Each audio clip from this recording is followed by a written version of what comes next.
मी आनंद नारायण मंजेरी, समाजशास्त्र विभागातर्फे तुमचं हार्दिक स्वागत करतो. राष्ट्रसंत तुकडोजी महाराज नागपूर विद्यापीठ नागपूर ऑनलाईन पद्धतीने आपण क्लास घेत आहोत. आपण घेतो BA second year third same. याच्या अंतर्गत आपण ऑनलाईन पद्धतीने क्लास सुरू आहे. मागच्या क्लासमध्ये प्राथमिक समूह प्रायमरी ग्रुप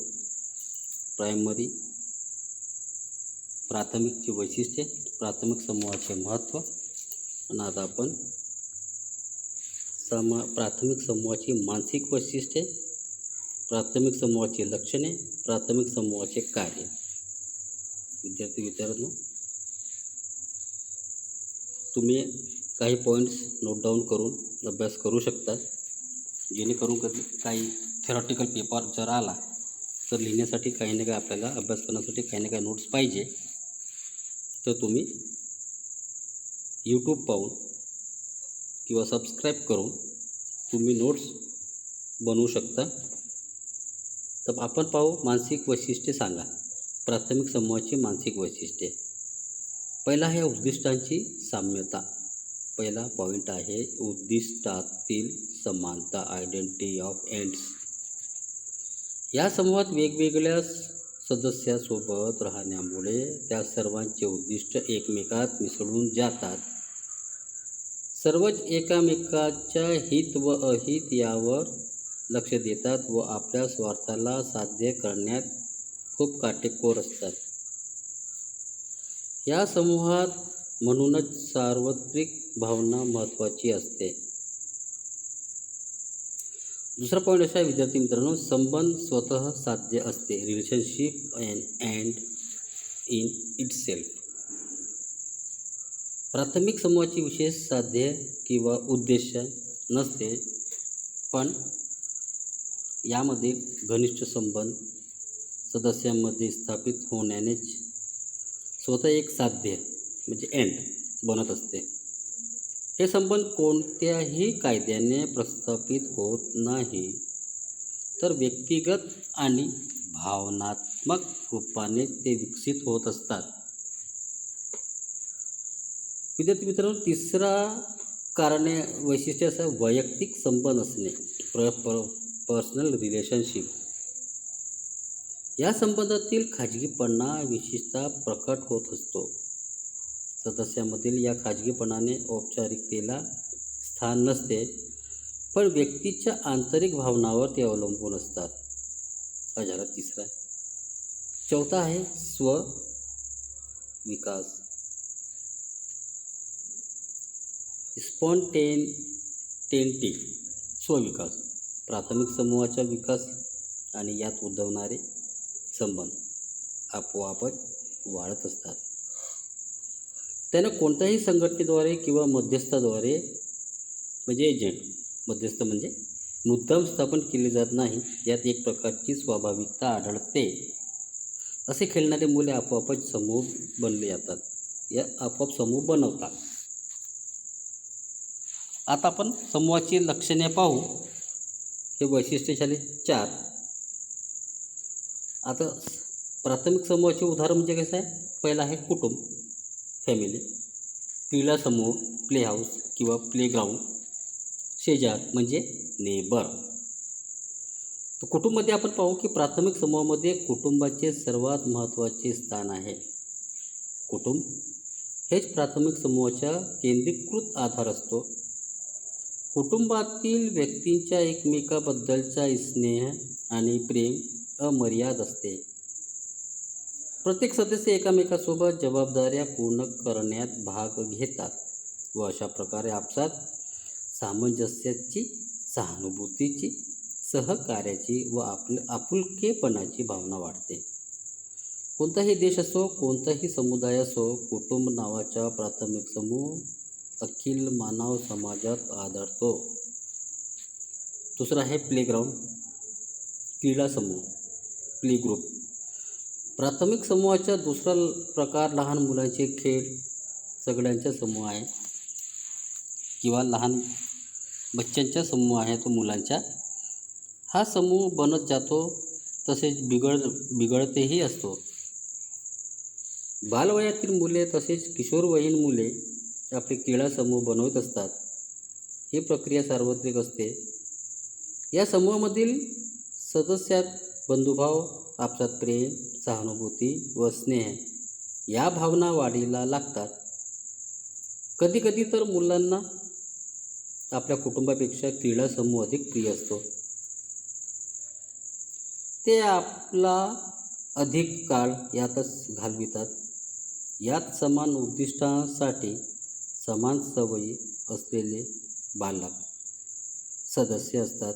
म्हणूनच त्यात अधिक एकता व सामान्य हित जोपासले जाते. तिसरा आहे शेजार, नेबरहूड किंवा नेबर. शेजार समूह किंवा प्रौढांचा समुदायही प्राथमिक समूहात मोडतो.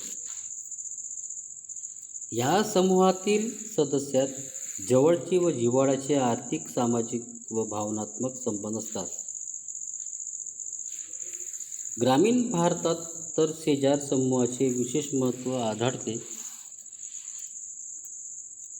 दैनंदिन जीवनात आपण शेजाऱ्यावर अनेक बाबतीत अवलंबून असतो, तसेच तेही आपल्यावर अवलंबून असतात.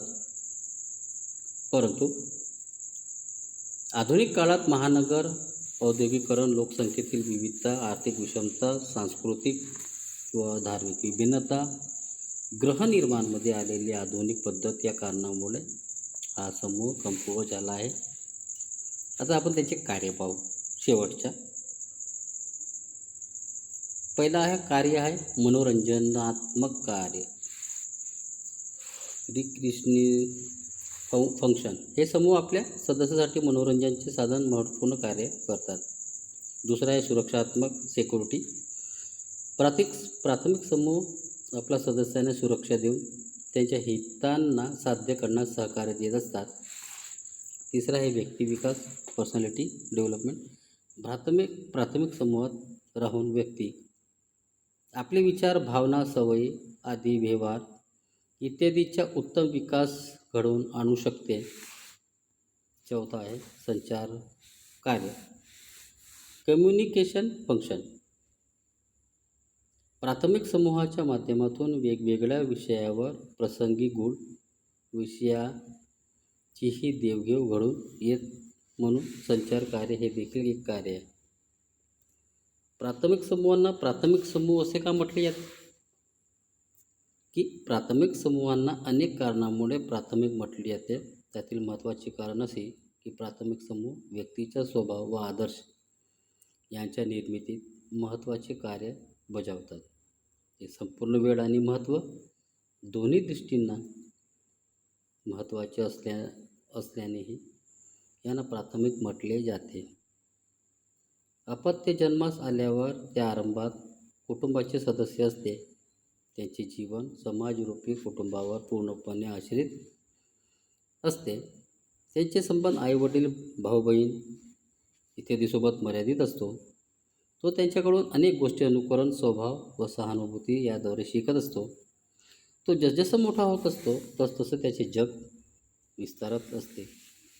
ते मूल कुटुंबातील सदस्याशिवाय शेजारची मुले, क्रीडा समूह, शिक्षक व इतर व्यक्तींच्या संपर्कात येत असते. या सर्वांचा प्रभाव त्याच्या व्यक्तिमत्त्वावर पडत असतो. पुढे तो नवीन समूहाचा सदस्य बनतो.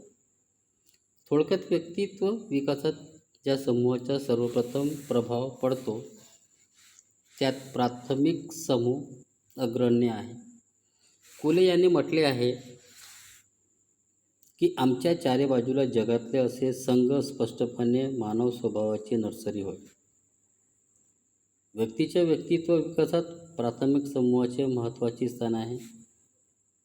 प्राथमिक समूहात व्यक्तीचे आदर्श, विचार, व्यवहार, प्रमाण इत्यादी निश्चित केले जातात. म्हणून ते समूह प्रथम स्थानी महत्त्वाचे आहेत.